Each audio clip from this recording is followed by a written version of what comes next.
नमस्कार, मी पंजाब डक हवामान अभ्यासक मुक्काम पोस्ट गुगळी धामणगाव तालुका सेलू जिल्हा परभणी. एक जून ते 5 जून खूप म्हणजे चांगला पडणार आहे. काही काही ठिकाणी उघडी नाले वाहतील असा पाऊस येणार आहे, म्हणून हा अंदाज लक्षात घ्या. आणि त्याच्या पाठीमागत लगेच 8-9 जूनच्या नंतर परत मान्सूनचा पाऊस येणार आहे, म्हणून हा अंदाज लक्षात घ्यायचा. म्हणजे 5 जून पर्यंत राज्यात दररोज वेगवेगळ्या भागात पाऊस पडणार आहे.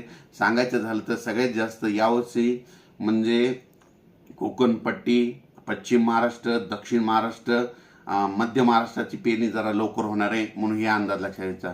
आणि विदर्भाची पेरणी मात्र 8-9च्या दरम्यान, म्हणजे 8-9च्या दरम्यान विदर्भ 9-10-11च्या दरम्यान, 8-9-10-11च्या दरम्यान विदर्भाकडे मान्सून सक्रिय होणार आहे, म्हणून हे विदर्भातल्या शेतकऱ्यांनी अंदाज लक्षात घ्यायचा.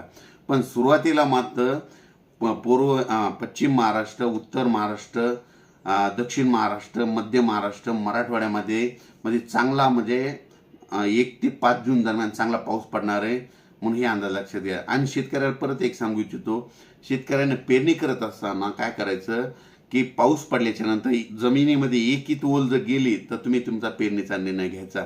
आणि जर कमी ओल 4 बोट ओल असेल तर तुम्ही तुमची पेरणी घेऊ नये. आणि परत एक सांगू इच्छितो की 1 ते 5 जून पाऊस पडल्याच्या नंतर परत लगेच त्याच्या पाठीमागं मान्सूनच आहे, म्हणजे मान्सूनचा पाऊस येतोय, म्हणून हे देखील सगळ्यांनी लक्षात घ्यायचं.